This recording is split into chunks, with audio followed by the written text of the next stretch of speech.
A poor girl was kicked off the bus in a snowstorm. Then a Hell's Angel stepped in. The bell above the school's front door clanged loud and sharp, and just like that, the hallways filled with noise. Backpacks swung from hooks, boots stomped on wet floors.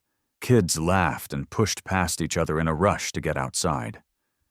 Lily Carter moved slower than the rest. She pulled her purple backpack over both shoulders and held the straps tight against her chest. Her coat was light blue, a little too thin for the season, with a small heart patch sewn above the left pocket. Her mother had sewn it there herself, on a quiet Sunday night, using a needle and thread borrowed from the lady next door. Lily stepped outside and stopped on the top step. The snow was falling, not heavy yet, just soft and quiet, drifting down in slow, easy flakes that landed on her eyelashes and melted fast. She tilted her head up for just a second, the way she always did when snow first came. There was something about that moment, that very first snowfall of the day, that felt like the world pressing pause. Then the wind moved, and the cold bit at her cheeks. She walked fast toward the bus stop at the corner of Elm and 4th. The sidewalk was already dusting white, and her boots made little crunching sounds with every step. A few other kids ran past her, laughing, their breath puffing out in small clouds. Lily did not run. She just walked, steady and quiet, the way she had learned to do most things lately.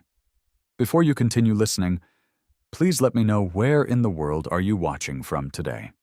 Now back to the story. Bus 14 was already there, its orange hazard lights blinking slow and steady. Lily joined the short line and waited. She slipped her hand into her coat pocket and closed her fingers around the coins her mother had counted out that morning at the kitchen table. Her mother had laid them flat on the yellow tablecloth, one by one, lips moving just slightly as she added them up. "That should be enough, baby," her mother had said. "Just enough." She had kissed Lily on the forehead and handed them over. Her fingers were cold even then, first thing in the morning. Lily stepped up onto the bus. The inside was warm and smelled like damp wool and old rubber. The seats were mostly full. A woman near the front held grocery bags on her lap. Two older boys sat in the back, talking loud. A man in a gray coat had his eyes closed, his head resting against the window. Lily walked up to the fare machine. It was a tall gray box with a small glowing screen. She opened her hand and looked at the coins. She sorted them careful with her thumb. A quarter, 2 dimes, 4 pennies. She fed them in, one at a time. The machine made a soft clicking sound with each coin. She watched the little screen, the numbers ticking upward. Quarter, dime, dime, penny, penny, penny, penny. The screen flashed a number. Lily stared at it. She counted again in her head, the way her mother had shown her. Her lips moved just slightly. Quarter is 25. 2 dimes is 20 more. That's 45. 4 pennies is 49.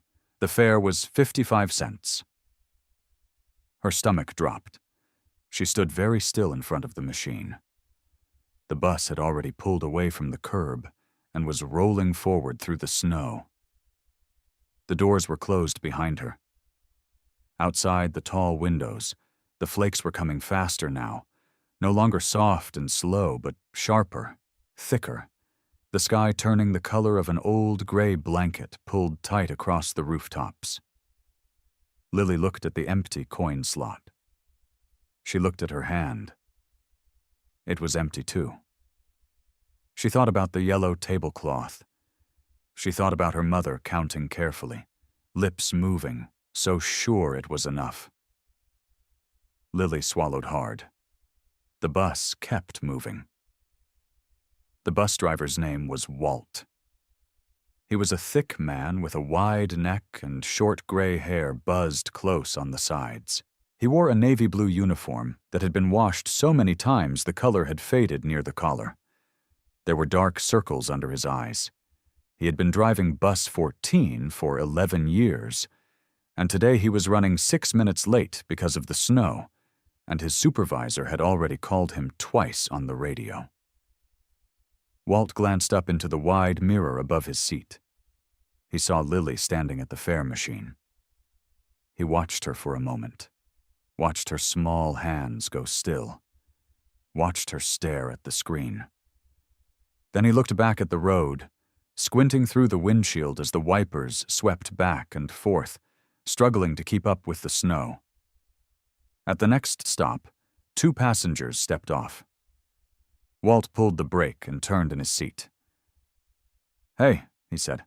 His voice was flat and tired. "You pay your fare?"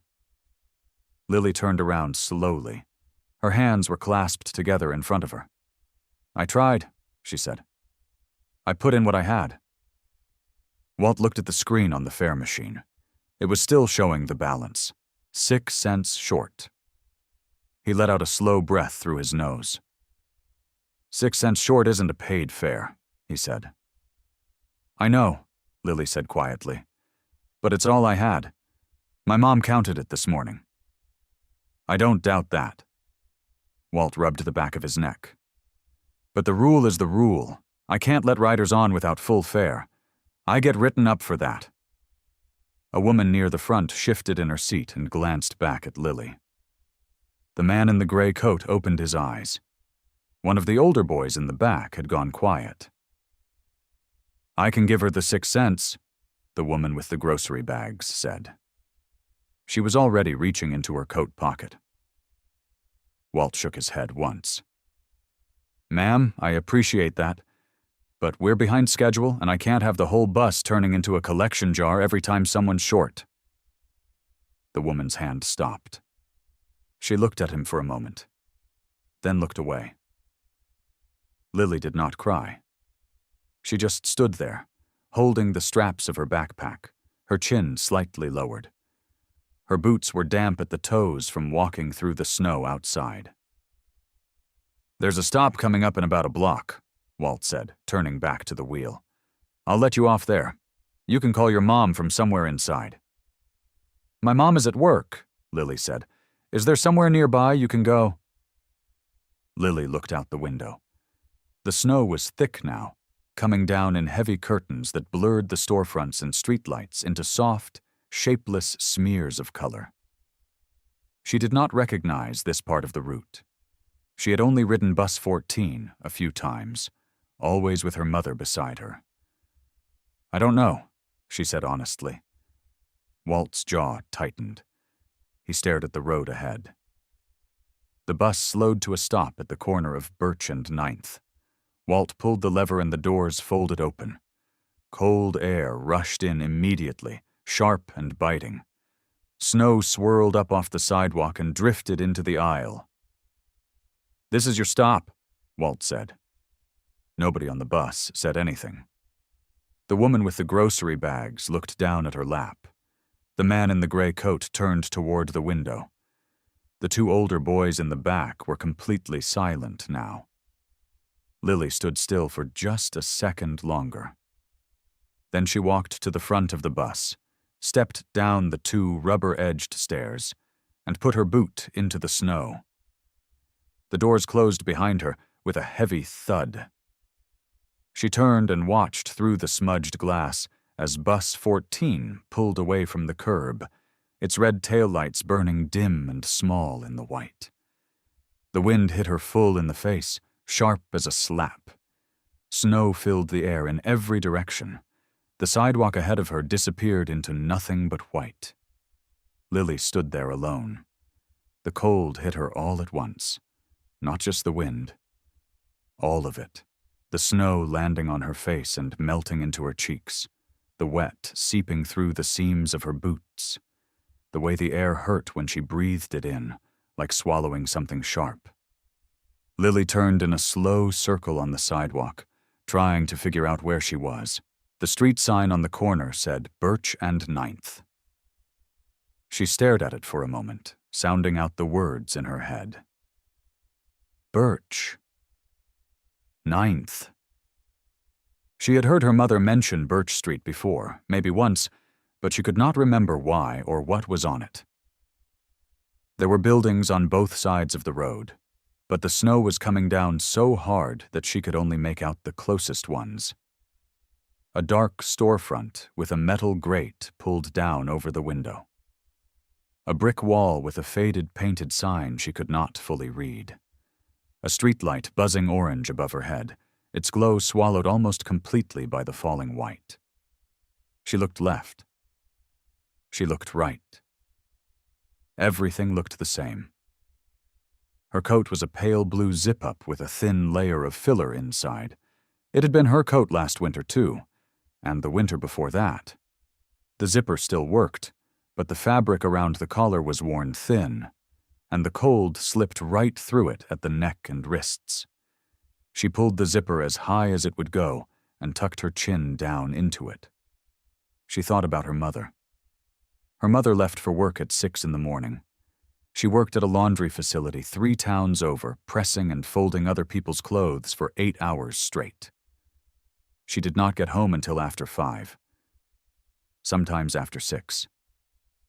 Lily was supposed to ride the bus home and let herself in with the small silver key that lived in the front pocket of her backpack. She was supposed to do her homework at the kitchen table and wait. That was the plan. Lily squeezed the straps of her backpack and started walking. She did not know exactly which direction home was, but she knew the bus had been heading roughly east, so she turned that way and walked. The sidewalk was buried under several inches of snow, and more was falling fast. Each step sank her boot in deep, and pulling it back out again took effort. Her feet were already cold. Not just cold at the toes now, but cold all the way through, like her boots were filled with ice water. She passed the dark storefront. She passed a trash can tipped on its side, spilling old newspaper into the snow. She passed a narrow alley between 2 buildings where the wind came screaming through like something alive. She kept her head down and kept walking. "Keep going," she whispered to herself. Her voice was tiny in all that white silence. "Just keep going." Her father used to say that to her when things were hard, when she was scared of the dark or upset about something at school. He would crouch down to her level, his big, warm hands on her shoulders, and he would say, "Just keep going, Bug. 1 foot, and then the other." She had not heard his voice in almost a year, but she could still hear it in her head when she needed it most. 1 foot, then the other. She made it half a block before she stumbled. Her right boot caught on something hidden beneath the snow, maybe a curb edge or a raised crack in the sidewalk, and she pitched forward. She caught herself with both hands, landing hard on the cold ground. The snow packed against her palms and soaked through her sleeves instantly. She pushed herself back up, breathing fast, her eyes stinging. She was shaking now. Not just from the cold, from everything. She wiped her hands on her coat and kept walking toward the road's edge where the sidewalk met the street, the snow swirling thick all around her small figure. That was when she heard it, low and rumbling at first, barely cutting through the howl of the wind.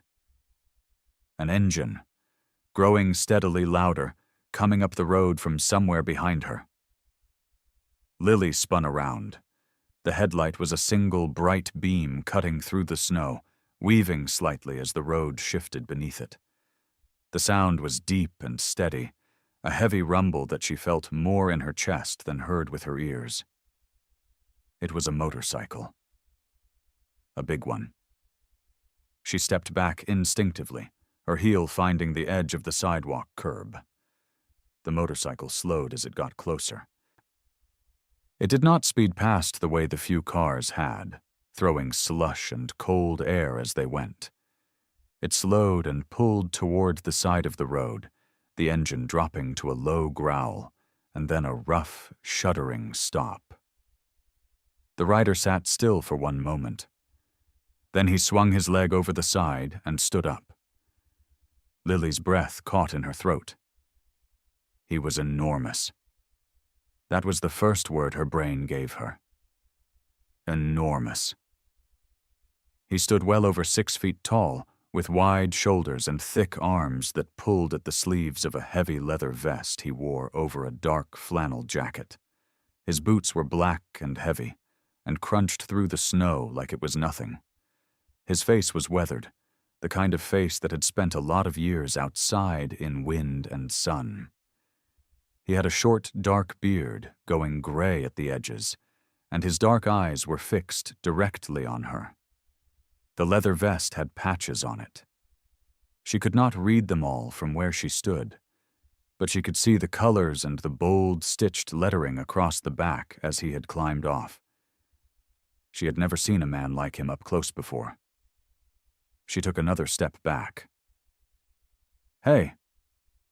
His voice came out low and calm, not loud. He stopped walking and held both hands up slightly, away from his sides, palms open toward her, like he was showing her he had nothing in them. "I'm not gonna hurt you." Lily pressed her lips together. Her whole body was shaking now. "I just want to make sure you're okay," he said. She said nothing. She looked past him toward the road, then back at him. There was nowhere to go. The street behind her was empty and white and swallowed by snow in every direction. He did not move closer. He just stood there in the storm, snowflakes landing on his shoulders and in his beard, watching her with those steady dark eyes. "What's your name?" he asked. She swallowed hard. "Lily," she said, barely above a whisper. He nodded once, slowly, like that was important information, and he was treating it carefully. "Lily." He said it back to her the same quiet way. "My name is Ridge. You live around here?" She shook her head. "The bus left you." Her chin wobbled. She pressed her teeth together to stop it. She nodded. He exhaled through his nose, and something moved across his face. It was not anger exactly, but it was close. His jaw tightened for just a moment, and then went still again. He looked her over, taking in the thin, pale blue coat, the wet boots, the red color already creeping into her cheeks, and the tips of her ears from the cold. "Okay," he said quietly. "We're gonna get you somewhere warm, that's all." He tilted his head slightly toward the motorcycle. "I got a jacket in the side bag. Gonna put it on you before we ride, and then we're going to a diner up the road. There are people there. Lights, heat." He held her gaze. "I promise you that is all." Lily looked at him for a long moment. She looked at his open hands. She looked at his face. There was something in his eyes that she did not have a word for yet. Something that was not scary at all, even though everything else about him looked like it should be. She gave a small nod. Ridge walked to the side compartment of the motorcycle and pulled out a heavy flannel-lined jacket. He crossed to her slowly and draped it over her shoulders. It fell nearly to her knees. He zipped it up to her chin without a word, then gently lifted her onto the seat. The diner appeared out of the white like something from a dream. It was a small building set just off the main road, with a flat roof dusted heavy in snow and a long window running along the front. Warm yellow light spilled out of that window and fell in soft patches across the snowdrift below it. A red neon sign buzzed and flickered in the corner of the glass. It read Marla's in looping letters. Below it, a smaller sign said, "Open." And that single word looked like the best word Lily had ever seen in her life. Ridge pulled the motorcycle into the gravel lot beside the diner, the tires crunching and sliding slightly before he brought it to a stop. He cut the engine, and the deep rumble went quiet. The only sound left was the wind pressing hard against everything. He climbed off first, then reached up and carefully lifted Lily down. She was stiff. Her fingers had curled inside the sleeves of his big jacket, and her legs moved slowly, like they had forgotten what they were supposed to do. He set her down on the ground gently, and kept one steady hand near her shoulder until he was sure she had her footing. "Almost there," he said. "Just inside." She nodded. She walked. The door to the diner was glass framed in chrome, fogged up on the inside from the heat within. Ridge pulled it open, and a wave of warm air rolled out and hit Lily square in the face. It smelled like coffee and toast and something sweet, maybe pie. She stepped inside and felt the warmth move through her coat and into her skin like something alive. The diner was not crowded. A few booths lined the window wall, all red vinyl seats patched in a couple of places with strips of silver tape. A long counter ran down the middle with round stools bolted to the floor. Behind the counter was a wide grill and a row of coffee machines, and a tall woman with silver-streaked hair pulled back in a loose bun. The woman looked up the second the door opened. She was somewhere in her 60s, with kind eyes and a dish towel thrown over one shoulder. She took one look at Lily, then one look at Ridge, and she did not ask a single question. She was already moving.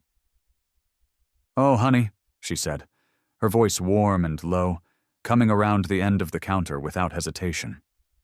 She crouched down in front of Lily and looked at her face, her wet boots, her pink-tipped ears. "You're frozen solid, aren't you?" Lily's bottom lip trembled. She nodded. "Well, we are going to fix that right now." The woman stood up and turned to the back. "Earl, get the blanket from the back closet, the big one." She was already moving toward the coffee station, pulling a mug down from the shelf. She glanced over her shoulder at Ridge. "She yours?" "No," Ridge said. "Found her on Route 9. Bus left her there." The woman paused for just half a second. Then she kept moving. "Sit her down in the back booth. It's the warmest spot." Ridge guided Lily to the last booth near the back wall, closest to the kitchen. The heat from the grill radiated through the pass-through window, and it was noticeably warmer there. Lily slid onto the seat and sat with her hands pressed flat against the table, like the solid surface helped. A heavyset man came out from the back carrying a thick wool blanket, brown and wide. The woman took it from him without looking and wrapped it around Lily's shoulders, tucking it snug. Then she set a mug of hot cocoa on the table in front of her. Real cocoa, not the watery kind. It was thick and steaming, and there were 2 small marshmallows melting slowly on top. Lily wrapped both hands around the mug. The woman smoothed the blanket once more across Lily's back and stood. She looked at Ridge, her expression asking the question she had not said out loud yet. Ridge gave a short nod toward the door. "I need to step outside a minute, make some calls." The woman's name was Marla Jennings, and she had run this diner for going on 22 years. She had seen a lot of things come through that front door.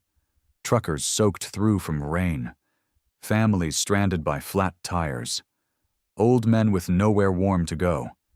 She had fed them all and asked nothing in return except maybe a kind word on the way out. This was just who she was. It was not something she thought about. It was something she simply did. She moved back around the counter and started wiping it down, keeping one eye on the little girl in the back booth. The child had stopped shaking as much. That was good. The cocoa was helping. Marla could see the color slowly returning to the girl's cheeks, a faint pink spreading where the white had been. "What's your name, sweetheart?" Marla called over, keeping her voice easy and light. The girl looked up. "Lily. That's a pretty name." Marla folded her dish towel and set it on the edge of the sink. "Lily what?" "Carter." the girl said quietly. Lily Carter. Marla's hand stopped moving. She stood very still for just a moment, the folded towel in her fingers, her eyes fixed on the counter in front of her. Carter. The name moved through her mind and landed somewhere soft and heavy at the same time. Carter. She looked up again at the girl in the back booth. The worn coat was draped over the seat beside her, the blanket wrapped around her small shoulders instead. Marla looked at that coat. It was dark navy, too thin for this kind of winter, with a small fraying patch on the left elbow. The zipper pull was missing and had been replaced by a short loop of red yarn. Marla remembered that coat. Not perfectly, not with every detail locked in place. But she remembered the community drive last January, the one organized by the church 2 blocks over. People had brought things in, clothes, canned goods, a few toys. And she remembered a woman coming in quietly, just before closing, to pick up a box that had been set aside for her. A young woman with tired eyes and a careful dignity about her, the kind of woman who was clearly struggling, but would never say so out loud. The box had included a winter coat for a little girl. Marla had helped pack it herself. She had not known the woman's name at the time, but she remembered the coordinator mentioning afterward, quietly and with sadness, that the family had lost someone recently. A husband, a father, that the woman was doing it all alone now. Marla looked at the girl again. She had her mother's eyes. That same careful, watchful quality, like she was always taking in more than she let on. Marla picked up the dish towel and began folding it again, just to give her hand something to do. She was not a woman who let feelings run away with her in front of people. But something pulled tight in her chest and stayed there. She glanced toward the front window. Ridge was outside. She could see his broad silhouette through the fogged glass, his phone pressed to his ear, his back to the wind. She would talk to him in a minute. Right now she just needed a second. 6 miles back up Route 9, Bus 14 was still grinding through the snow. The driver's name was Gerald. Gerald Puckett. He had driven this route for 11 years. He knew every stop, every turn, every pothole hidden under the ice.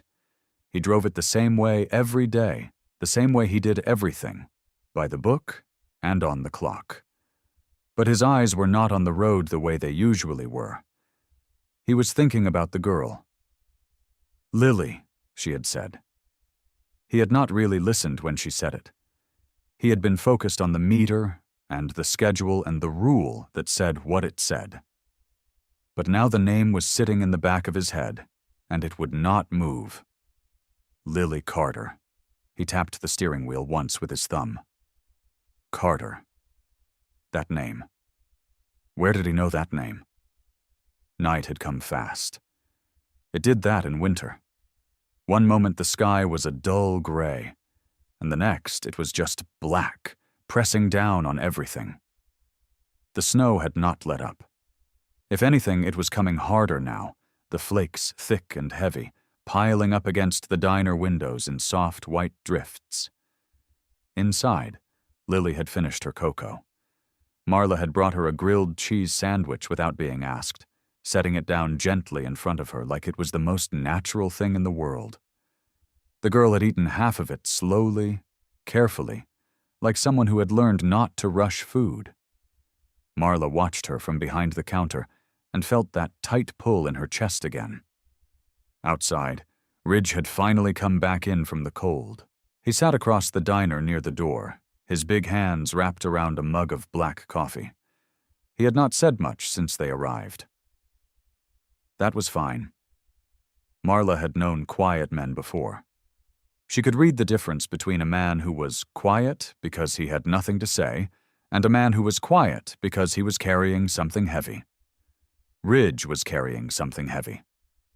The door of the diner swung open and a gust of cold air swept through. A trucker Marla recognized, a regular named Dale, stomped in and shook snow from his jacket. "Roads are a mess," Dale said, pulling off his hat. He sat down at the counter, then looked around the diner, his eyes landing briefly on Ridge, and then on the little girl. He leaned forward and lowered his voice. "Hey, Marla, you hear the radio a little while back?" She set a mug in front of him. "Can't say I did." "Someone called it in. Said they saw a Hell's Angel pick up a little girl off the side of Route 9. Dale wrapped his hands around the mug. "Police are out looking." The diner went quiet. Marla did not look at Ridge right away. She kept her eyes on Dale and kept her voice steady. "That so?" "Yeah," Dale said. "Scanner's going crazy. They're looking for a motorcycle." Marla picked up her dish towel. "You want the usual, Dale?" He nodded, still looking uneasy. Yeah, the usual." She turned toward the kitchen pass-through and called the order back, and as she turned, she caught Ridge's eye. He had heard every word. His jaw was tight, but his expression was calm. Too calm. The kind of calm that came from practice. He stood up slowly, set his coffee mug down, and tilted his head toward the far end of the counter. Away from Dale. Away from Lily. Marla walked over. For a moment, neither of them spoke. They stood close, voices low, the sound of the kitchen covering them. "I need you to know something," Ridge said. His voice was quiet and even. "Before those lights show up." Marla looked at him straight. "I'm listening." He glanced once toward Lily, who was picking at the second half of her sandwich, not paying attention to them. Then he looked back at Marla. "Her dad," Ridge said. "His name was Thomas Carter." Marla said nothing. She waited. 3 years ago, I went down hard on Route 12. Bad crash. Nobody around." Ridge paused, his eyes steady. He stopped, pulled me out of the ditch, stayed with me until the ambulance came, kept me talking the whole time. He looked down at the counter for just a second. "Doctors said if he hadn't stopped when he did, I wouldn't have made it." Marla felt something move through her, slow and certain. "He passed 8 months ago," Ridge said. "Heart attack. Came out of nowhere." He stopped. Then he said it plainly. "I made him a promise.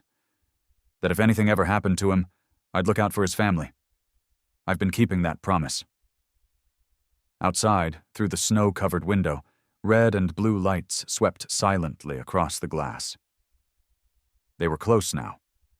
The morning came gray and still. The storm had finally tired itself out some time before dawn, leaving behind a world that looked scrubbed clean and cold. Snow sat thick on every surface. The road out front was buried under a smooth white blanket, broken only by a single set of tire tracks from an early plow that had come through before sunrise.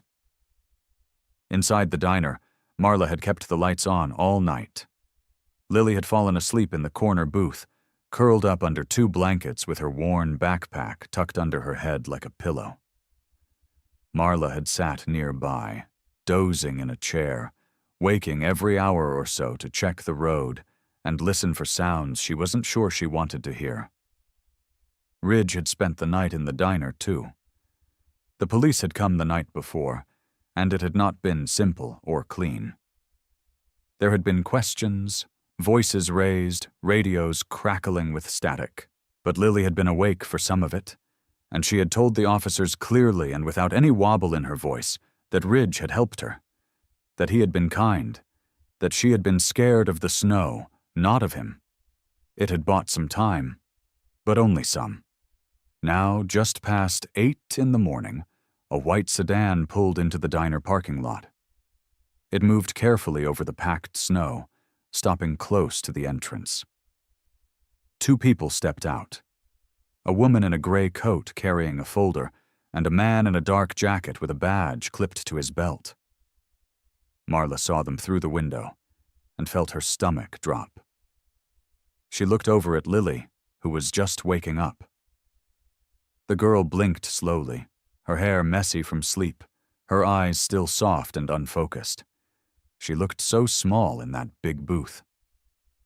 The door opened, and cold air rushed in again. The woman in the gray coat stepped forward first. She had a kind face, but her expression was careful and professional. "Good morning," she said. "I'm Sandra Holt from Child Protective Services. This is Officer Bream." She looked around the diner. "We're here for Lily Carter." Lily sat up straight.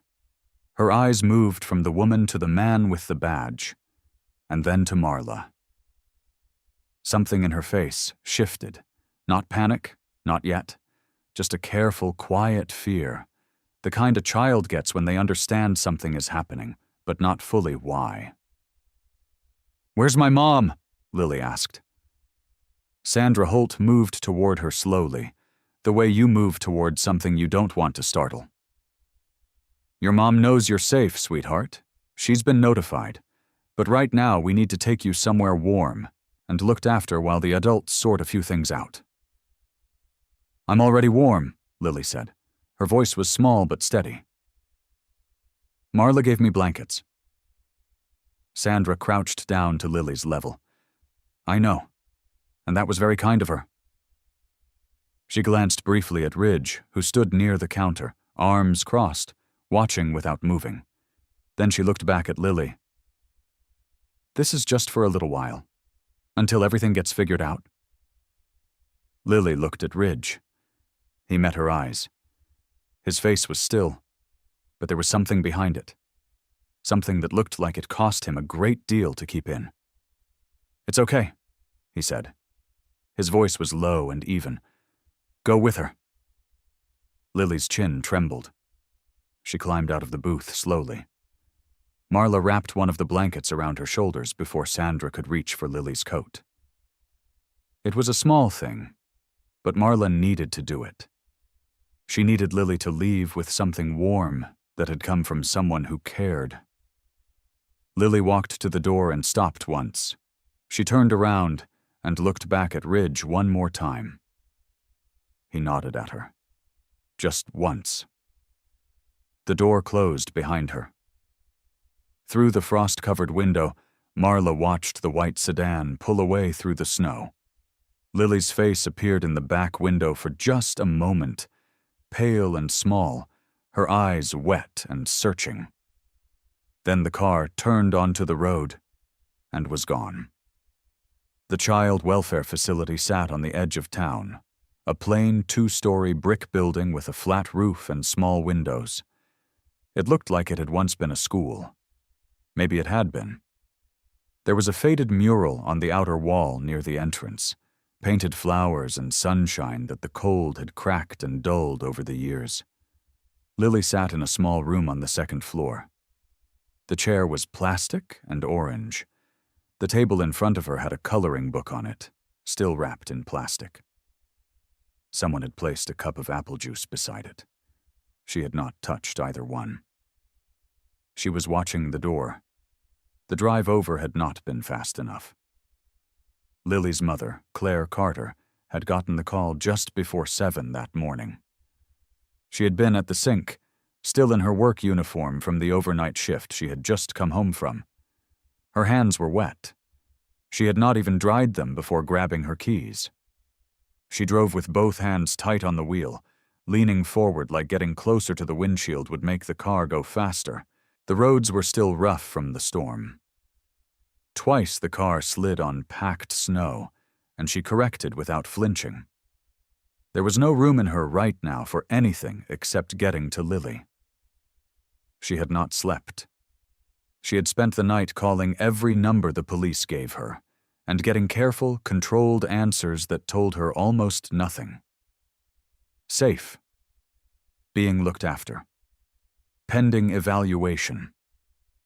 She had heard those words so many times through the night that they had started to feel like walls being built around her daughter, one brick at a time.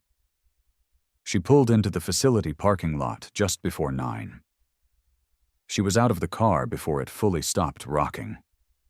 The woman at the front desk was polite. That almost made it worse.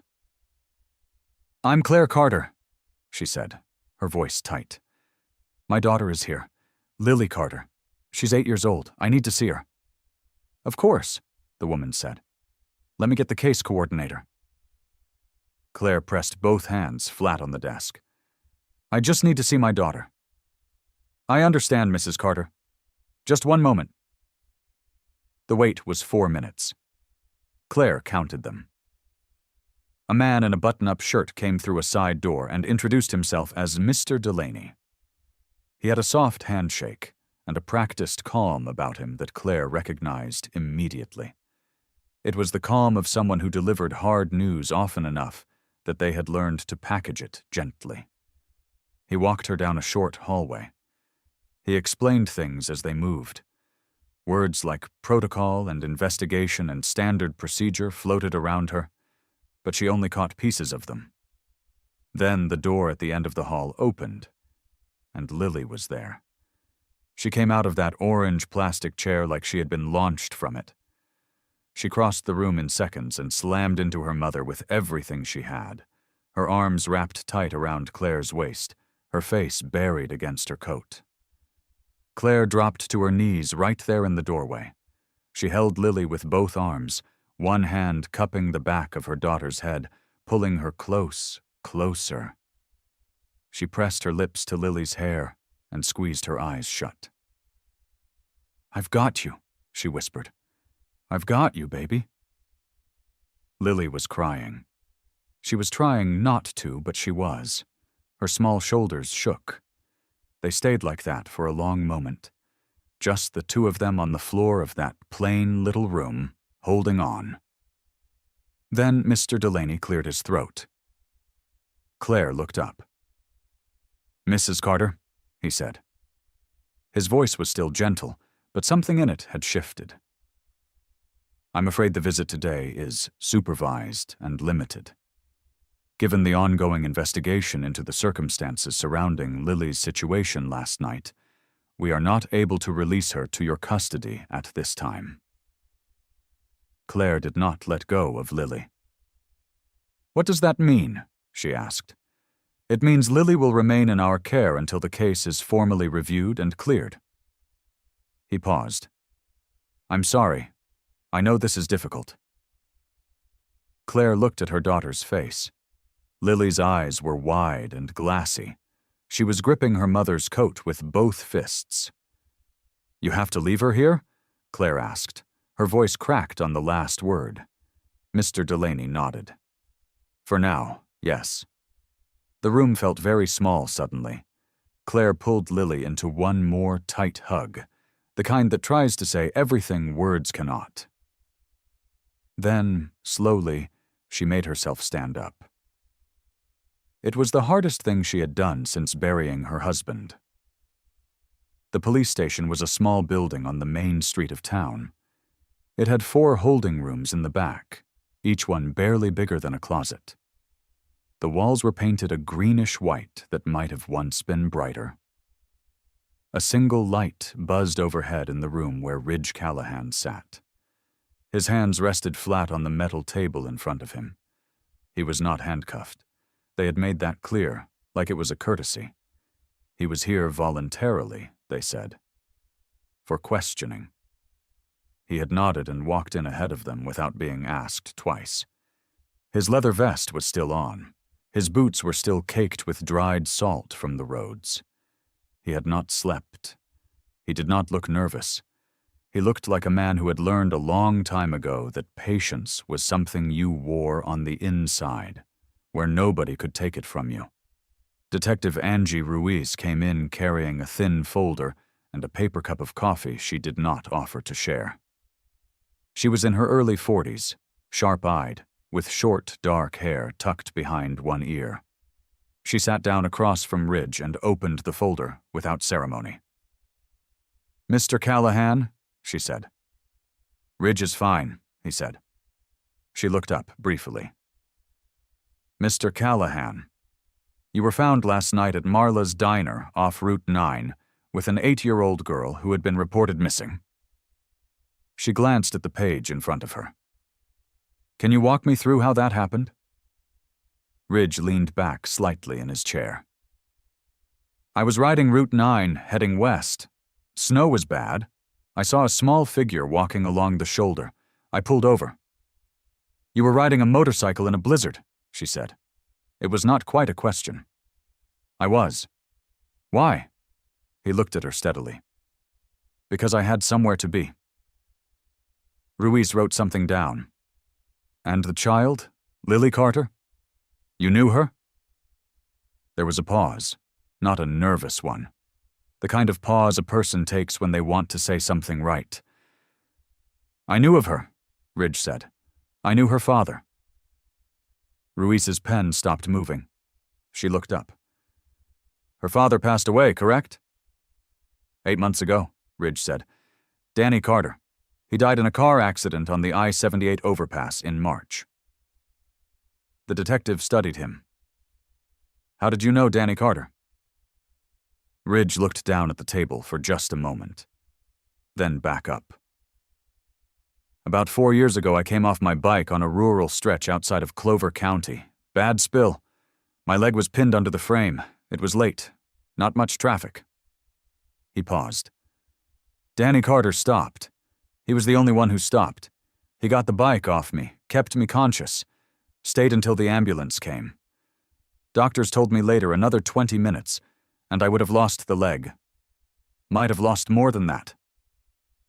Ruiz was quiet. She was watching him carefully, the way people do when they are trying to decide if a story is being told or constructed. So you knew him from that, she said. Kept in touch after. Not often, but we talked.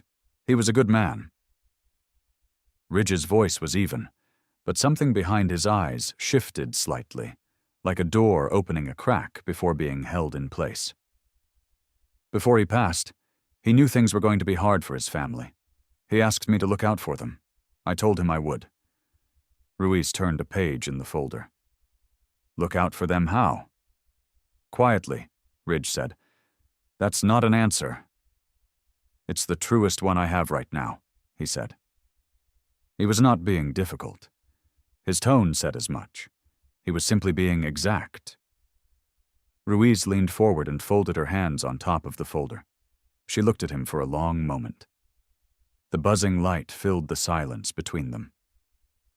Mr. Callahan, she said slowly, you understand how this looks? I do, he said.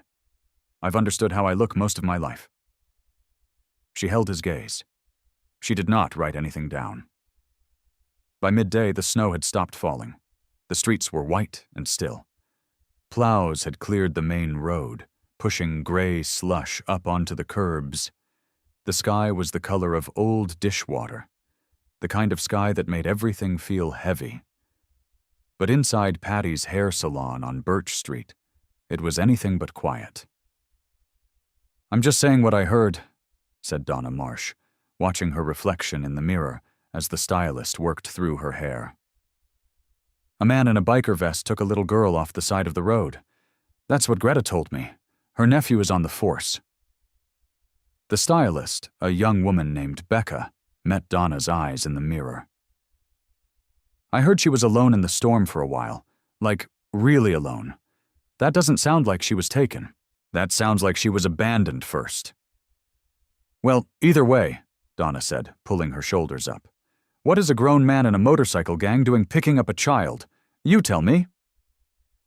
The woman in the next chair over, someone nobody had thought to introduce, looked up from her magazine. My cousin went to school with Danny Carter, the little girl's dad. Everybody loved Danny. If someone was watching out for his kid, maybe there's more to it. Donna made a small sound that was not quite agreement and not quite dismissal. She looked back at her reflection and said nothing else. Across town at the hardware store, 2 men stood near the register talking in low voices while the owner pretended to organize paint samples nearby. Police had him in for questioning this morning, said the taller of the two, a man named Gerald, who drove a county truck and knew most things before most people. Brought him in from Marla's place. The other man, stocky with a gray beard, shook his head slowly. Marla wouldn't let anything bad happen in her diner. You know that. I know what I know, Gerald said. And what I know is that a man with a Hell's Angels patch on his back doesn't just happen to find a lost kid in a snowstorm. Things like that don't just happen. Maybe they do, the owner said from behind the paint samples. Both men looked at her. She shrugged. I'm just saying. Maybe they do. At the elementary school, a group of parents had gathered near the pickup line, speaking in tight clusters with their voices low and their faces pinched with worry. A few of them had children in Lily's class. One of them had already called the principal that morning. They're saying she rode on the back of his motorcycle, said one mother, arms crossed tight against the cold. An 8-year-old, on a motorcycle, in a blizzard. To the diner, said another mother. She was at Marla's. She was warm and safe. My sister-in-law was driving past last night and saw the lights on. That's not the point, the first mother said. The point is nobody knew where she was. Nobody called it in until someone spotted the bike. Lily called it in, said a quieter voice from the edge of the group. It was a woman named Tereitza, whose son had been in the same class as Lily since first grade. The diner owner called from inside. It wasn't like he was hiding. Nobody responded to that directly. The group shifted. Coats rustled. Someone changed the subject to the snow damage on their roof, and just like that, the conversation moved on. But the worry stayed on their faces. It always does. By early afternoon, the story had found its way online. A local community forum that mostly handled lost dog notices and complaints about parking had a new thread. The title was plain and hard. Hell's Angel takes child from bus stop during storm. Within 2 hours, it had over 40 replies. Some were asking questions. Some were sharing prayers for the little girl. But more than a few had already made up their minds, and they said so without hesitation. These people don't change.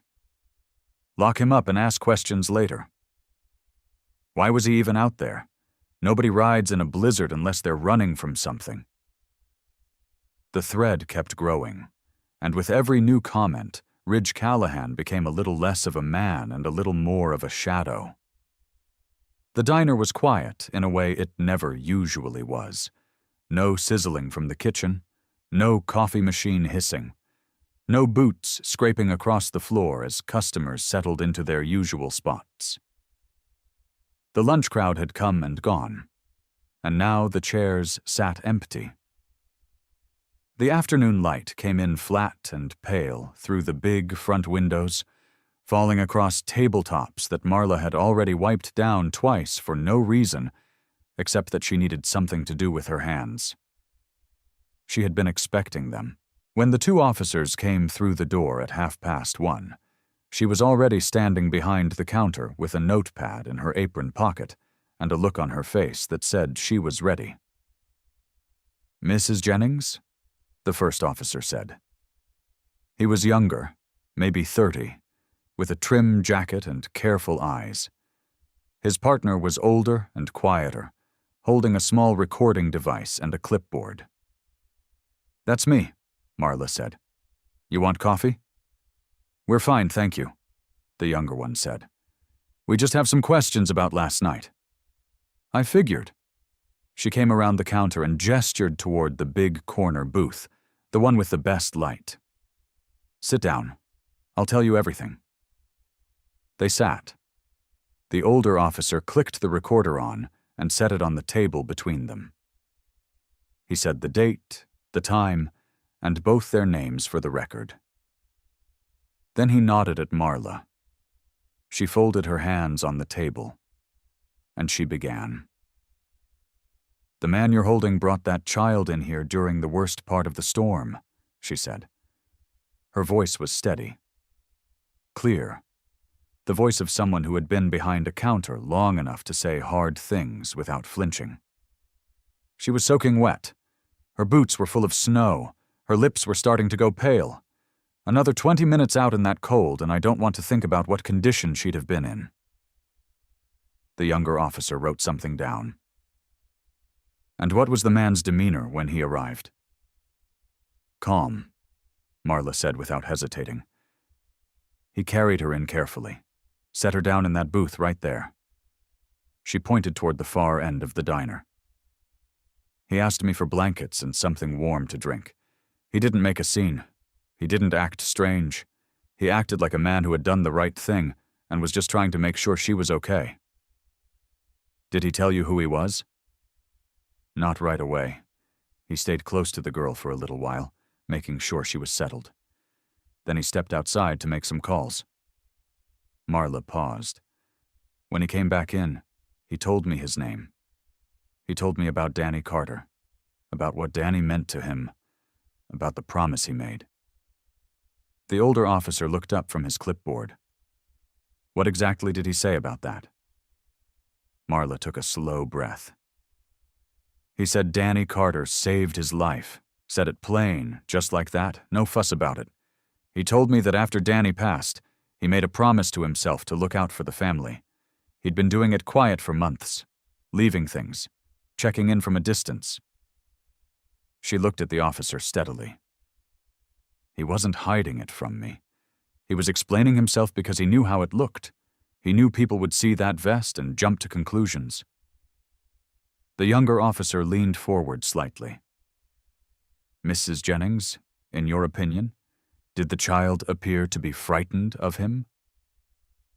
Marla almost smiled. Not quite, but almost.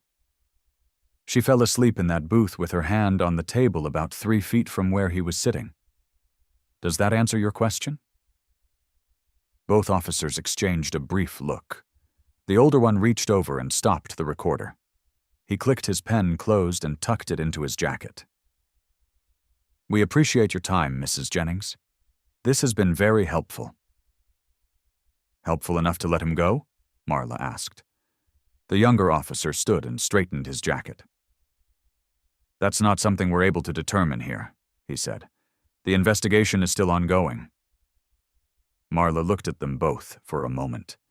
Then she nodded once and stood up to show them out. The holding room was small. 1 table, 2 chairs. A single overhead light that buzzed faintly every few seconds, like it couldn't quite make up its mind. The walls were pale green, the kind of color that made you feel like time moved slower than it actually did. Ridge sat with his hands folded on the table. They had taken his vest during processing. Without it, he looked like any other big, weathered man in a flannel shirt and worn jeans. But his eyes were the same as always. Quiet, steady, patient in the way that only comes from a man who has waited out hard things before. They had left him alone for a while now. He didn't mind. He leaned back in the chair, and without meaning to, he let his mind go back. Back past the storm, past the diner, past the years of quiet watching from the end of an empty street. All the way back to a 2-lane highway in late October, 10 years ago, when the leaves were still orange and the sky was that deep, clean blue that only shows up right before winter takes over. He had been riding too fast. He knew that even then. It wasn't recklessness exactly. It was more like grief wearing the shape of speed. He had lost a brother from his chapter 3 weeks before, and the road was the only place the noise in his head went quiet. So he rode.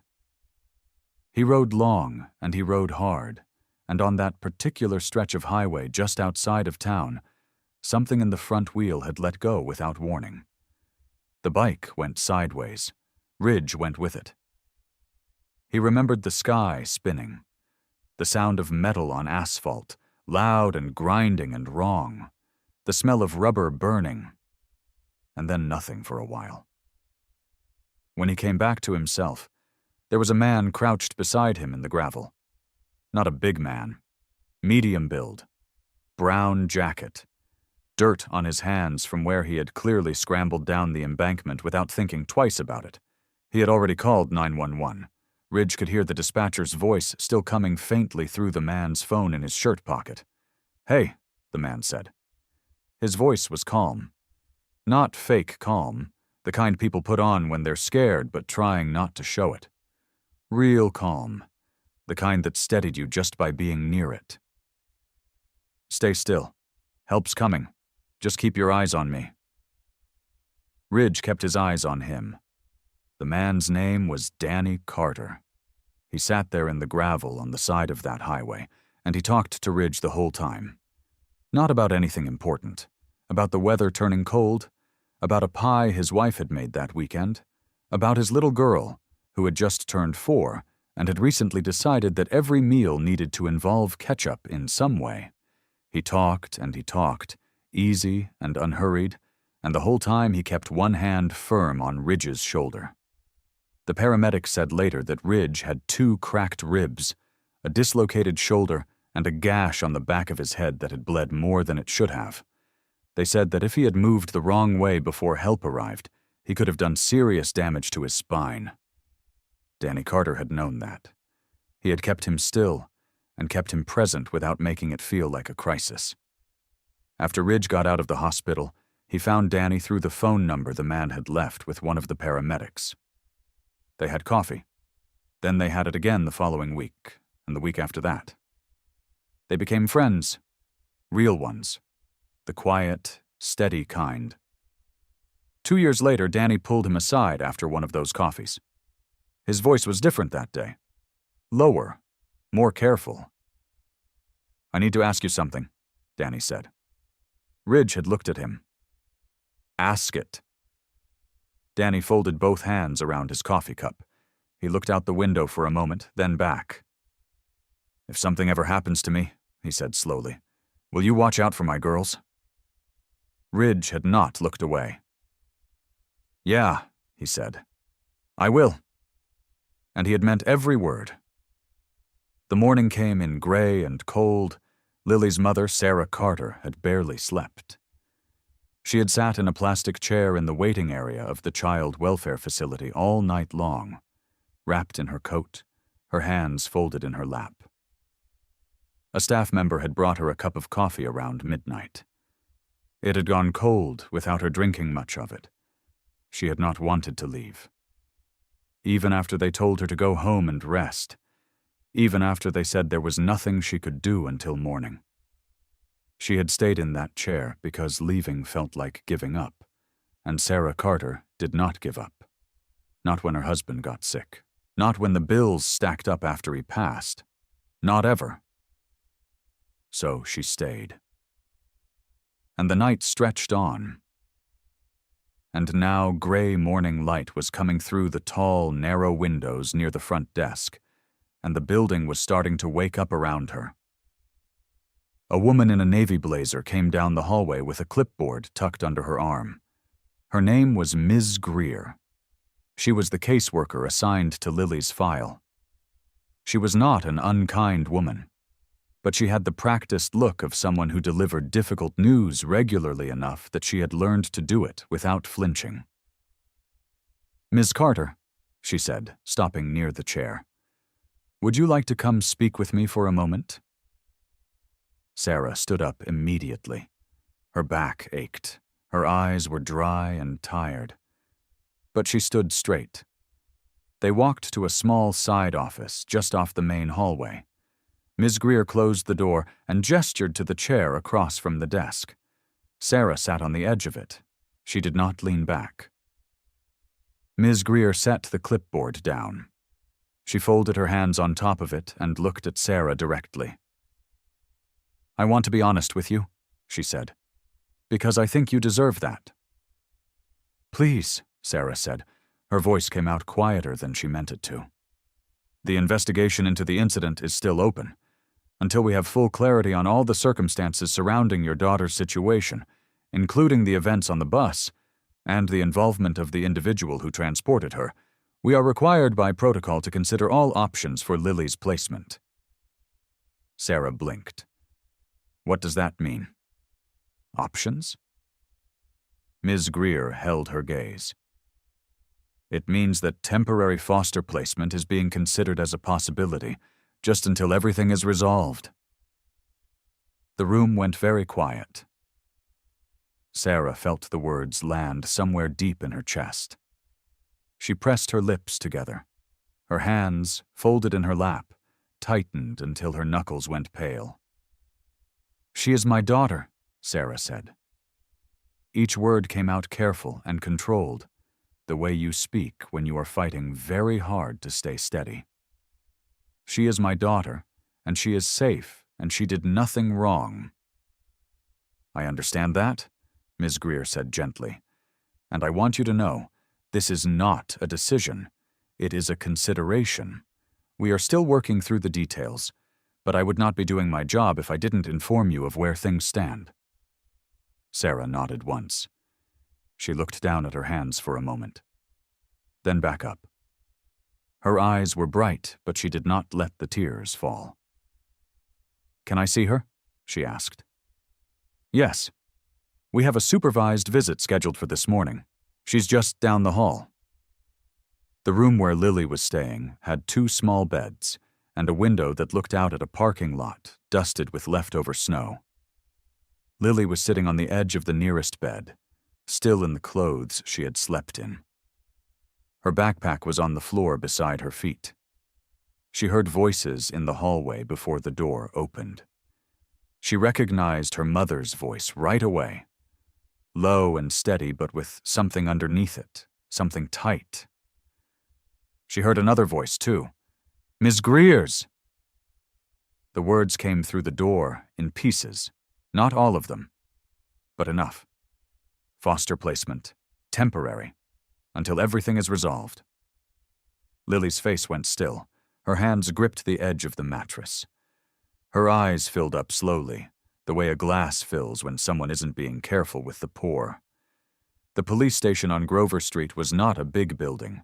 It had a low ceiling, fluorescent lights that buzzed faintly, and a front desk made of dark wood that had been scuffed by years of use.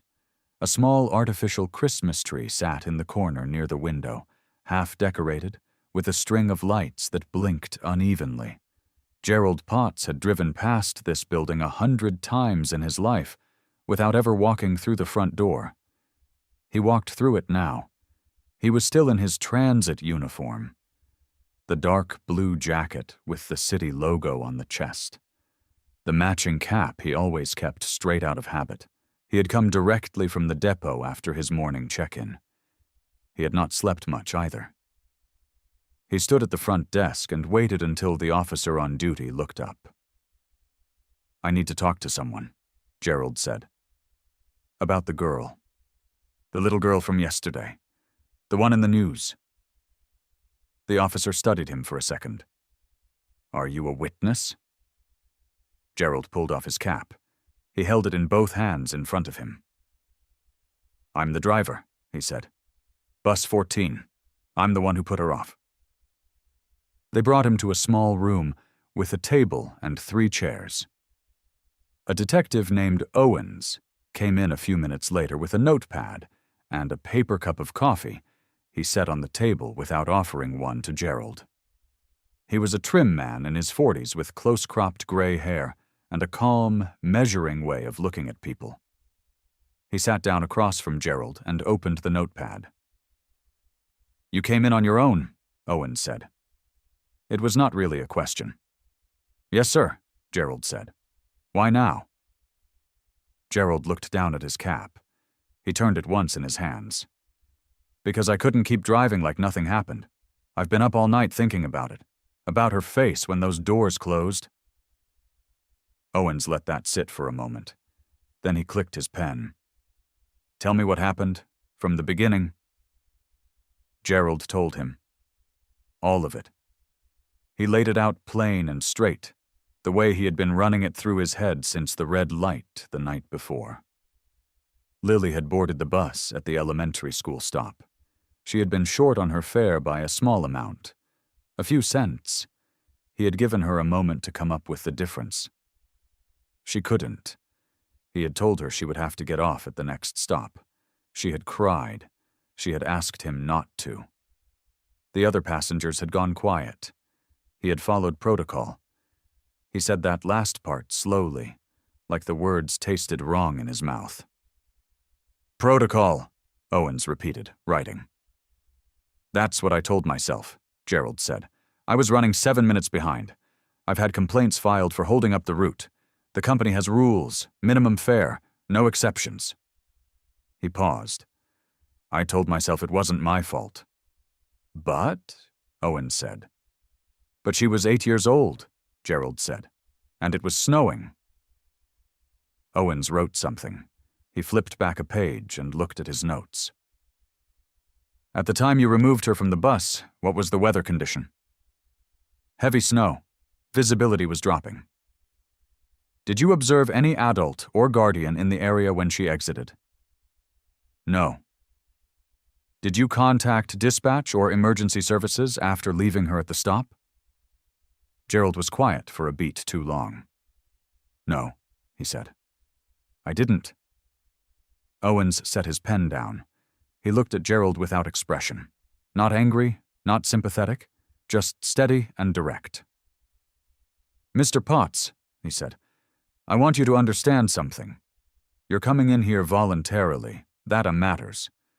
But what you've just described puts a different set of questions on the table. Questions that go beyond what happened with the man on the motorcycle." Gerald nodded slowly. He already knew that. That was part of why he hadn't slept. "There may be liability considerations," Owens continued, "for you personally, and potentially for the transit authority." Gerald put his cap on the table in front of him. He did not reach for it again. "I know," he said quietly. "But she needed someone to tell the truth." Owens picked his pen back up. He looked at Gerald for a moment longer than necessary. Then he began writing again, and the room filled with nothing but the quiet scratch of the pen and the distant buzz of the fluorescent light overhead. The evidence room at the Grover Street station was small and smelled like old coffee and printer ink. A folding table had been pushed against one wall. On top of it sat a laptop connected to a portable hard drive. 2 officers and Detective Owens stood around the screen in the dim light while the footage loaded. It was just past 7 in the evening. Owens had his notepad. Officer Tran had her arms crossed and her eyes fixed on the screen. The third man in the room was a younger officer named Delgado, who had been the one to pull the footage from the transit authority and the gas station 2 blocks from the diner. "Okay," Delgado said. "This first clip is from the transit camera at the bus stop on Route 9. Timestamp puts it at 4:47 p.m. yesterday." The footage was grainy, black and white. The angle came from up high, pointed down at the roadside. Snow moved across the lens in thick bursts, blurring the edges of everything. But the shapes were clear enough. A small figure standing at the roadside, then a motorcycle pulling over. A large man climbing off. "He approaches her fast," Tran said. Owens leaned in closer. "How fast?" "Watch." On the screen, Ridge crossed from the bike to where Lily stood in fewer than 10 seconds. He was a big man, wide shoulders. The leather vest was visible even through the grain of the image. His arms came up. "He reaches for her immediately," Tran said. Owens said nothing. He watched Ridge lift Lily and carry her to the motorcycle. The way the footage compressed the motion, it did not look gentle. It looked urgent, quick, the kind of movement that, without any other context, could read as forceful. "He doesn't wait," Delgado said. "No kneeling down to talk to her, no standing back. He just picks her up." "She could have been resisting," Tran said. "Hard to tell in this weather." The clip ended. Delgado pulled up the second file. "This one's from the gas station camera on Mill Road, 5:12 p.m. about a quarter-mile from the diner." The new footage was slightly better quality, but still shaky, with static. The camera had been mounted above the pump station facing the road. Through the snow, a motorcycle moved through the frame. A child was visible on the seat in front of the rider, wrapped partially inside the man's jacket. Tran uncrossed her arms. "He's got her tucked inside his jacket." "He said he was keeping her warm," Owens said. "That's what he said," Tran replied. "But look at the body position. Her arms aren't visible. You can't tell if she's holding on willingly or if she's being held." Owens straightened up. He rubbed the back of his neck and looked at the frozen frame on the screen. The image showed a big man on a motorcycle in a blizzard with a small child pressed against him. That was all the camera knew. It did not know about the cold. It did not know about the bus. It did not know about a promise made years ago beside a wrecked motorcycle on a dark highway. Cameras only saw shapes. Delgado pulled up a third clip. "Last one. Diner parking lot, 9:43 p.m. This is after authorities were already called." On screen, Ridge stood outside the diner in the dark. He was on his phone. At one point he turned and looked down the road in the direction of the approaching headlights. Then he stepped away from the diner entrance and moved towards the far edge of the lot, closer to the tree line. "He moves away from the building when the squad cars come," Delgado said. "That's avoidance behavior," Tran said flatly. Owens looked at the screen for a long moment. Ridge had not run. He had not gotten on his bike. He had simply stepped back. But in that grainy lot, in that dark footage, it looked like a man creating distance between himself and the law. Owens closed the laptop. "Draw up the order," he said quietly. "We're bringing him in." The holding cell was cold. Not blizzard cold. Not the kind of cold that bit through a thin coat and filled up your boots with snow. It was the steady, low cold of a building that kept its heat just warm enough to avoid complaints. The kind of cold that settled into your bones if you sat still too long. Ridge sat still anyway. The cot along the wall was narrow and covered with a thin mattress that had seen better days. The gray paint on the walls was peeling near the floor. A single light fixture hummed above the bars, its yellow glow never quite reaching the corners of the room.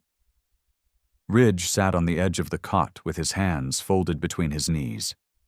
His leather vest had been taken from him at the front desk. They had bagged it and tagged it like it was evidence of something. His flannel shirt was dark green and worn soft from years of use. His boots were still on. That was something, at least. He did not pace. He did not shout. He did not bang on the bars or demand a phone call. He just sat. Through the wall he could hear the low murmur of the station, voices moving back and forth, a printer running, the distant crackle of a radio. The world was still turning out there, still sorting through its mess. He thought about Lily. He thought about the way she had looked when she first saw him on that roadside. Her whole body had gone stiff, like a small animal that didn't know which direction to run. Her eyes had been huge. Her cheeks were red from the cold. Snow had collected in her dark hair and along the shoulders of her coat. That coat, too thin for a storm like that. He had noticed it the moment he pulled over. He closed his eyes for a moment and breathed slowly. He had learned a long time ago that fear and anger were the two fastest ways to make a bad situation worse. He had been in difficult rooms before. He had faced harder stares than the ones Detective Owens had given him earlier that evening. He was not afraid. What he felt was something quieter than fear. It was a kind of tired frustration, the way you feel when you tell the truth and watch someone choose not to believe it, not because they were bad people, but because the truth looked too strange next to everything else they thought they knew. He understood it. He did not like it, but he understood it. A set of footsteps came down the corridor and stopped outside his cell. It was a younger officer. Delgado, if Ridge remembered right. He had a notepad in his hand, and a look on his face that said he was not entirely comfortable with what he had been asked to do. "Detective Owens wants to give you another chance to talk," Delgado said. "You want to come back to the room?" Ridge looked at him for a moment. "Yeah," he said. "I'll talk." The interview room was the same one from earlier. Same table, same 2 chairs, same rectangle of one-way glass along one wall. Detective Owens was already seated when Ridge came in. A yellow legal pad sat on the table in front of him, with a few lines of notes already written. Ridge sat down across from him. He put his hands flat on the table. Owens looked at him. "I'm going to be straight with you, Mr. Callahan. The footage we reviewed tonight does not help you." "I know what it looks like," Ridge said. "Then help me understand what it was." Ridge was quiet for a second, not hesitating, just organizing. "I've got names," he said. "People who can confirm things. Dates, specific details about that family that no stranger would know." He leaned forward slightly. "You want to know who Tom Carter was? I'll tell you. You want to know when his truck broke down in November and who paid the repair bill anonymously? I can tell you that, too. You want to know what Lily's backpack looks like because I've watched her walk to that bus stop 17 times? He met Owens's eyes. "Start writing." The morning shift at the station started at 7. Officer Dana Reyes came in early, the way she always did. She liked the quiet of the building before the phones started ringing, and the coffee maker was still fresh. She hung up her coat, poured herself a cup, and sat down at her desk with the kind of steady calm that made her good at her job. She had been asked to do a secondary review of the surveillance footage. Standard procedure when an arrest was made based on visual evidence. Someone had to sit down and watch it clean, without the pressure of the moment, without the noise of the investigation swirling around them. She opened the file on her computer. The footage was from 2 sources. One was a traffic camera mounted on the pole near the edge of Marla's diner parking lot. The other was a small security camera attached to the side of the diner itself, angled toward the side door and the alley beside the building. She started with the traffic camera. The timestamp read 8:47 p.m. The storm was heavy. The image was grainy and blurred by snow moving across the lens. She could see the front of the diner, the glow of its windows, and the outline of Ridge's motorcycle parked near the entrance. She watched. At 8:52 p.m., a figure appeared near the side of the building. The shape was large. The stride was deliberate. She paused it. She leaned in closer to her screen. From this angle, with the snow the way it was, and the lighting from the diner casting long shadows, the figure looked like it was moving away from the building, moving toward something. Or someone. She could see why the previous review had flagged it. But something bothered her. She rewound the footage and watched it again. And then a third time. The figure was moving toward the side of the building, not away from it. The camera angle was tilted just enough, and the reflection of the diner lights off the snow on the ground had created a kind of optical trick. It flipped the sense of direction, made movement toward the wall look like movement away from it. She made a note on her pad. She switched to the second camera, the diner's own security feed. The angle was different, cleaner, less affected by the storm because the camera sat under a small overhang that kept the lens from fogging up. She found the same timestamp, 8:52 p.m., and there was Ridge. He was standing near the side door of the diner with a cell phone pressed to his ear. He was not leading anyone anywhere. He was not near a child. He was alone, one hand pressed flat against the brick wall, like he needed something solid to hold on to while he talked. His shoulders were curved inward. She had seen that posture before. It was not the posture of someone doing something wrong. It was the posture of someone carrying something heavy, someone making a hard call. She watched him stay on the phone for a little over 3 minutes. Then he ended the call. He stood still for a moment. He looked up at the sky, like he was checking the weather or maybe just breathing. Then he went back inside, through the side door.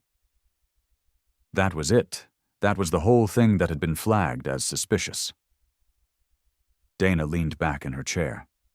She looked at the two feeds side by side, the way the same moment looked completely different depending on where the camera was sitting. One showed a threatening shape, moving with purpose. The other showed a middle-aged man making a phone call in the cold. She circled her notes twice and wrote one word at the top of the page. Inconsistent. She clipped both screenshots to her notes, added the timestamps, and wrote a full summary of what each camera actually showed versus what had been reported in the initial review. Then she walked down the hall to her supervisor's office and knocked twice. "Sir," she said when the door opened, "we need to look at this footage again. The arrest last night was based on a misread." Her supervisor took the notes from her hand. He looked at them for a long moment. "Flag it," he said. "Full review. Today." Marla had not slept. She had sent her one part-time waitress home at midnight when the storm finally eased and the last customer left. She had locked the front door, turned the sign to closed, and sat down at the small table in the back corner with a cup of tea she never drank. She had spent the night thinking about Ridge. By the time pale gray morning light started pressing through the diner windows, she had made up her mind about something. She wiped down the counter, even though it was already clean. She checked the lock on the front door twice. Then she walked to the back office, the one behind the kitchen that was barely big enough for a desk and a filing cabinet, and she started looking. Marla kept records of everything. It was a habit she had built over 20 years of running the diner. Receipts, delivery logs, notes she scribbled to herself on the back of order pads. Most people would have called it clutter. Marla called it memory. She believed that if something mattered enough to happen, it mattered enough to write down. She pulled open the bottom drawer of the filing cabinet. It was stuffed with folders, each one labeled in her own handwriting. She flipped through them slowly, her fingers moving with purpose. She was looking for a specific stretch of time. About 14 months back, maybe 15. She found it near the back of the drawer. A folder with no label. Just a small sticky note on the front with a date written in blue pen. She opened it. Inside were 3 things. The first was a handwritten note on plain white paper. It was in Ridge's handwriting. She recognized it because of the way he wrote his 7s with a line through the middle, an old habit she had noticed when he used to stop in and fill out the little comment cards she kept by the register. The note said only this: "Groceries left at the side porch. Heat paid through end of month. We'll check again in 2 weeks." There was no name on it, no signature, but scrawled at the very bottom in small letters were the initials RC. She set it carefully on the desk. The second item was a printed receipt from a local grocery delivery service. The order had been placed anonymously, paid in cash at the counter of the delivery office down the street. But Marla knew the woman who ran that office. Her name was Bet, and Bet had mentioned it to Marla once, quietly, over coffee, because she thought it was the kindest thing she had ever seen. "A big man in a leather vest," she had said, "came in 3 times, paid for everything in cash and asked for no record, said it was for a family that needed it." Bet had given Marla a copy of the order slips, just to keep, she said, just because it felt like the kind of thing that deserved to be remembered. The order slips had the delivery address printed on them. It was Lily's home address. The third item was a photograph. It was not a formal photo. It was something Marla had taken herself one evening about a year ago with the old camera she kept behind the counter. She had been standing near the diner window and had seen Ridge across the street, parked just past the stop sign at the edge of the road. He was sitting on his motorcycle with the engine off. He was watching a small house down the block. Lily's house. He had sat there for nearly 20 minutes and then ridden away without stopping. Marla had not known what to make of it at the time. It had not felt threatening to her. It had felt like watching, like guarding. But she had taken the photo anyway, because she believed in keeping memories. Now she was grateful she had. She laid all three items out on the desk, side by side. The handwritten note, the grocery delivery slips, the photograph. She looked at them for a moment. Then she went to find an envelope large enough to hold all of it, and picked up the phone to call the station. Marla set the envelope on the desk. She did not seal it yet. Something was pulling at her. A memory she had kept to herself for a long time. One she had not spoken out loud to anyone, not even Bet from the delivery office. Not even on the nights when she sat alone in the diner after closing and let herself think about the people in this town who were quietly carrying heavy things. She sat down in the old wooden chair behind the desk. It creaked under her. She folded her hands on the desk and let the memory come. It had been about 2 years ago, maybe a little more, before Lily's father had passed, before the accident that took him, back when he used to come into the diner on Saturday mornings and order the same thing every single time: 2 eggs, toast, black coffee. He always sat at the counter. He always left a tip that was more than he could afford. His name was Daniel Carter. Daniel was not a large man. He was quiet and kind in the way that some men are, the way that does not announce itself but shows up in the small things. He always held the door open.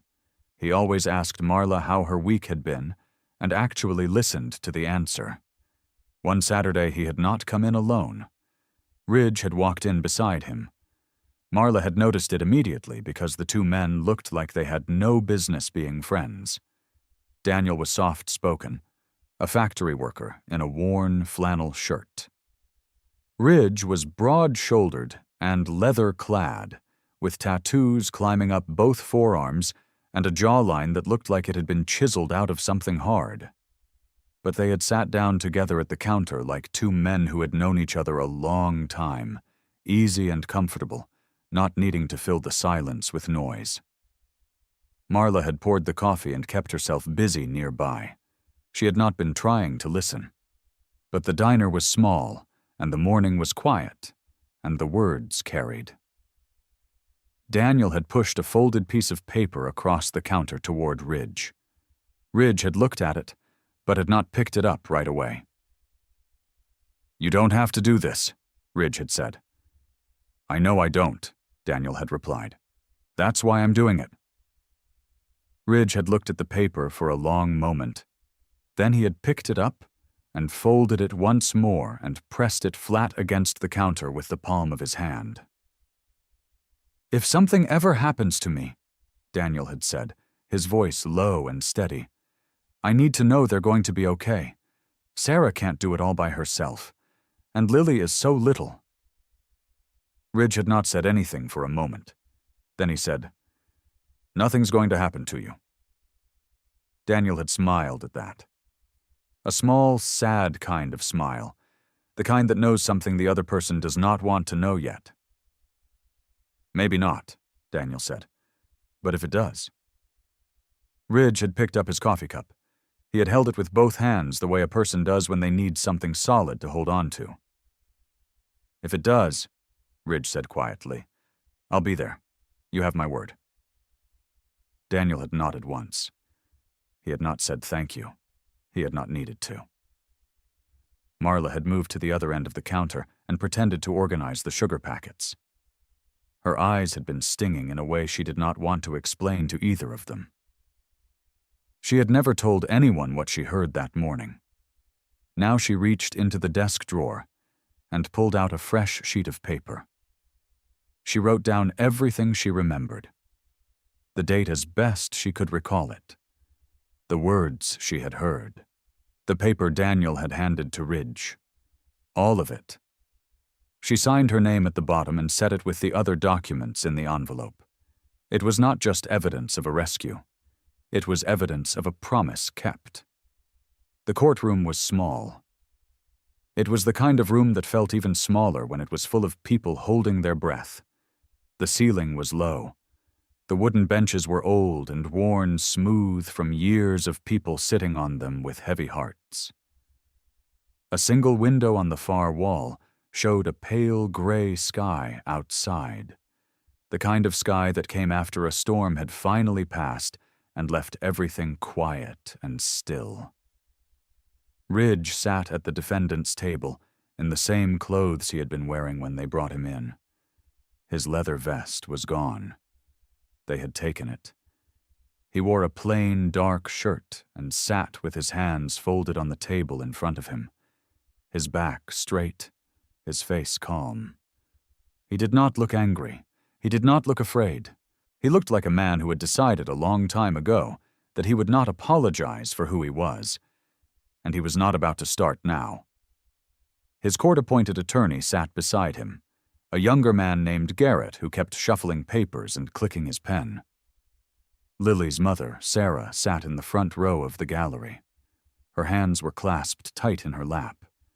Her eyes were red at the edges, but she held herself together with the kind of quiet strength that only comes from having no other choice. The judge entered. Her name was Judge Patricia Howe. She was a small woman with silver hair pulled back tight and reading glasses perched on the end of her nose. She moved with purpose. She sat down, adjusted her glasses, and looked out at the room with clear, steady eyes. "We are here this morning to review the charges brought against the defendant, Jack Callahan," she said. "New evidence has been submitted to this court and will be presented before any further proceedings." The prosecuting attorney shifted in his seat. Garrett sat up a little straighter. Marla was called first. She walked to the front of the room the way she walked into every situation, with calm and purpose, like someone who had spent a lifetime handling things that needed to be handled. She wore a dark blue dress. Her silver earrings caught the light as she settled into the witness chair. She told them everything. She described the night Ridge brought Lily into the diner. She described the child's condition. She described Ridge's behavior. Careful. Gentle. Focused entirely on making sure Lily was warm and safe before anything else. Then she told them about the morning 2 years ago. She told it slowly and clearly, the way Marla told everything. Daniel Carter and Ridge sitting at her counter. The folded paper passed between them. The words she had heard. She recited them as close to exact as her memory allowed. The courtroom was very still. Judge Howe listened without interrupting. She made notes. When Marla finished, the judge looked at her over the top of her reading glasses. "You are prepared to sign a formal affidavit affirming everything you have just stated?" "Already done," Marla said. "I brought the signed copy with me." The judge gave a small nod. "Thank you." Then the bus driver was called. He walked to the front slowly. His name was Gerald Potts, and he looked like a man who had not slept well in several days. His face was drawn. His uniform was pressed, but his shoulders were carrying something that no amount of pressed fabric could hide. He sat down in the witness chair, and he did not look anywhere but straight ahead. He told them what he had done. He did not soften it. He did not make excuses. He said he had removed a child from a bus in a blizzard because she was short on fare. He said he had been running late and had not thought past the rule. He said he had been wrong. He said it plainly, and without looking for anyone to tell him it was okay. When he finished, the courtroom was even quieter than before. Judge Howe set down her pen. She looked at the papers in front of her. Then she looked up. Based on the testimony presented this morning, and the documentation now entered into evidence, she said, her voice even and firm, this court is ordering a full reassessment of the arrest and charges brought against the defendant, Jack Callahan. The review room at the police station was small and cold. It smelled like old coffee and printer paper. A single overhead light buzzed faintly above a long, folding table covered in manila folders, printed stills, and 2 laptop screens angled toward each other. Officer Dana Reyes sat in the middle of it all. She was 34 years old, with dark hair pulled back and reading glasses she kept taking on and off as she worked. She had been assigned to review the case materials after Judge Howe's order came through that morning. It was not a glamorous job. It was quiet, careful work. It was exactly the kind of work Dana was good at. She had been at it for 2 hours already. She started with the arrest report, then the initial witness statements, then the diner account. She read slowly, and she took notes in a small notebook with a green cover, writing in her tight, neat handwriting. Then she got to the footage. The surveillance recording had come from a camera mounted on the exterior of a hardware store located half a block from Marla's diner. It was the only footage of Ridge and Lily outside the diner that night. It was the footage that had changed everything the first time around. She pulled it up on the laptop. She watched it once, all the way through. Then she watched it again. On the screen, the image was dark and grainy. Snow was falling heavily in the frame, thick white curtains of it moving sideways across the shot in waves. The timestamp in the corner read 7:42 in the evening. The image showed what looked like a large man moving alongside a small child near the far edge of the parking lot. The first investigators had written in their report that Ridge appeared to be pulling the child away from the diner entrance. Dana watched it a third time. She leaned forward. She took her glasses off, rubbed her eyes, put them back on, and leaned closer to the screen. Something was not right. The image quality was bad. She had seen bad footage before, but this was something specific. The distortion was not random. It moved in a pattern, a horizontal flicker that ran through the image every few seconds, warping whatever was in the center of the frame just slightly. Not enough to make the picture disappear. Just enough to shift what things looked like. To make a body angle look different than it was. To make a step forward look like a pull. She sat back. She picked up her phone and called the department's digital evidence technician, a quiet man named Osi, who worked 2 floors up and always answered on the second ring. "I need you to look at something," she said. 15 minutes later, he was sitting beside her with his own laptop open, cables connected, the footage pulled into a stabilization program that stripped out the interference layer by layer. They watched the raw footage again. Then they watched the stabilized version. The difference was not subtle. In the corrected image, Ridge was not pulling Lily away from the diner. He was walking beside her, his large hand resting on her shoulder, guiding her carefully back toward the diner entrance. The child was not resisting. She was leaning slightly into him, the way a tired child leans toward someone they feel safe with. They were walking back inside. Together, out of the cold. Osi pointed at the corner of the frame. "See that shadow? It is a support beam from the awning. In the distorted version, it overlaps his arm, makes the motion look completely different." Dana stared at the screen. She did not say anything for a moment. Then she wrote 3 words in her green notebook, pressed hard enough that the pen left an indent in the page beneath it. Not what it seemed. She closed the notebook. She looked at Ose. He looked back at her with the calm expression of someone who understood the weight of what they had just found. Dana picked up her phone again. She called the judge's clerk directly. The afternoon light was thin and pale by the time the station doors finally opened. It had been a long time coming. Hours of paperwork. A phone call from the judge's clerk. Another from a supervising officer. Forms printed, signed, reviewed, and signed again. The kind of slow, grinding process that felt almost cruel when the truth had already been sitting there, clear and plain, for anyone willing to look at it closely enough.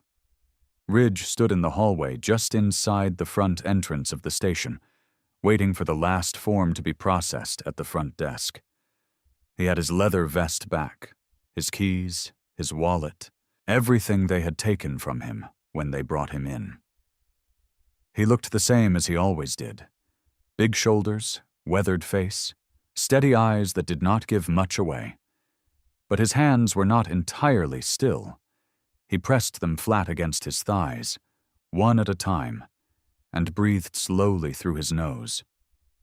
Not because he was angry. He had moved past angry somewhere around the second night in that holding cell. What he felt now was something quieter and harder to name. Like a rope that had been pulled very tight for a very long time and was only just beginning to ease. The officer at the front desk slid the final paper across the counter. "You are free to go, Mr. Callahan." Ridge picked up the paper, looked at it once, set it back down. He did not say much. He never did. He just nodded, the way a man does when words feel like too small a thing for a moment this size. He pushed through the front door. The cold hit him first. Clean and sharp and real in a way that the recycled air inside the station had not been. The sky above the parking lot was a pale winter gray, the kind that sits low and heavy over everything, but there was no storm in it. Just stillness. A quiet that felt almost like relief. He stood on the top step and looked out. There was a small group of people gathered near the edge of the parking lot. He recognized Marla first. She was standing with her arms crossed over her coat, her silver hair tucked under a wool hat. And when she saw him, she pressed her hand over her mouth and closed her eyes for just a second. Beside Marla stood a woman Ridge recognized even from a distance. Lily's mother. She looked like she had not slept in days. Her coat was buttoned crooked, and her eyes were red-rimmed and raw. She had her arms wrapped around herself, and she was watching the station door with an expression that was equal parts hope and exhaustion, and something that had no real name. Just the look of a woman who had been through too much, and was still standing. Ridge took the first step down. He heard it before he saw it. A small voice, high and clear and cutting straight through the cold air like it had been shot from a bow. "Ridge!" He looked up. Lily came around the side of her mother at a full run. Her coat was buttoned up properly, and someone had braided her hair. But her boots were untied and slapping against the pavement, and she was not slowing down for anything. She crossed the distance between them in seconds. Ridge dropped to one knee right there on the cold concrete step, and she ran straight into him.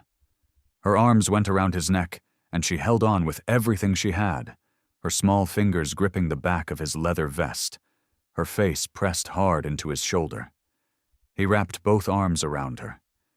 He held her the way you hold something you almost lost, careful and firm and completely still. Neither of them said a word. The parking lot was quiet. Marla pressed her hand over her mouth again. Lily's mother took one shaking step forward and then stopped, her hand coming up to her chest, tears running freely down her face as she watched her daughter hold on to the man who had kept his promise. The days after Ridge walked out of that station were quieter than anyone expected. No big announcement, No press conference with microphones and bright lights. Just a slow, steady shift, the way a room feels different after someone opens a window and lets the stale air out. The town began to breathe again. The bus company was the first to act. They called it an internal review, but everyone knew what it really was. An admission, the kind that comes dressed up in formal language but still means the same thing underneath. They had failed a child, and they knew it. New policies were written up and approved within the week. Bus drivers would now receive training on how to handle situations involving children traveling alone. A small emergency fund was established so that no child would ever be removed from a bus in dangerous weather conditions due to a few missing cents. The policy change was printed in the local paper on a Tuesday morning, tucked below the fold on page 3. Lily's mother read it at the kitchen table with her coffee going cold beside her. She read it twice. Then she folded the paper carefully and set it down and stared at the wall for a long moment. Not with sadness, with something closer to relief. The kind that arrives late, after the worst is already over and still somehow means everything. The bus driver came to their door on a Thursday afternoon. He stood on the porch with his hat in his hands and his eyes cast down at the welcome mat. He was a plain-looking man, middle-aged, a little heavy around the middle. He looked like someone who had not slept well in weeks, which was probably true. Lily's mother opened the door and looked at him for a long moment before she said anything. "Come in," she said finally. "I just made coffee." He stepped inside. Lily was sitting at the kitchen table doing her homework. She looked up at him with wide, steady eyes. She did not run. She did not hide. She just looked at him the way children do sometimes, with a kind of clear, uncomplicated honesty that made grown people feel seen straight down to their bones. He sat across from her at the table, and he told her he was sorry. His voice cracked once in the middle of it, and he stopped and pressed his lips together and tried again. He said he had thought about her face every single night since it happened. He said no rule was worth more than a child's safety. He said he understood if she never wanted to forgive him. Lily was quiet for a moment. Then she pushed her homework aside and asked him if he wanted some cocoa. He laughed. It was a shaky, surprised kind of laugh, the kind that comes when something catches you completely off guard in the best possible way. "Yeah," he said. "I think I would." Lily's mother stood at the counter making 2 mugs, and did not turn around for a moment, because her eyes were full again, and she needed a second to collect herself. Ridge was acknowledged formally in a brief statement released by the county. It was short and plain and careful the way official things always are. It confirmed that he had acted in the best interest of the child, and that no wrongdoing had been found. It used words like commended and protective intent. Ridge read it once on his phone outside the diner, and then slid the phone back into his pocket. Marla was watching him through the window from inside. When he came back through the door, she set a mug of black coffee in front of him without being asked. "Well?" she said. "It is what it is," Ridge said. Marla smiled and shook her head. "You never change." "Nope," he said. He wrapped both hands around the mug and looked out the diner window at the road stretching out beyond the parking lot. The snow was mostly gone now. Patches of pale brown grass were starting to show through along the roadside. The world looked like it was just beginning to remember how to wake up again. I hope you like this story. Please share what's your favorite part of the story and where in the world you are watching from. Have a wonderful day.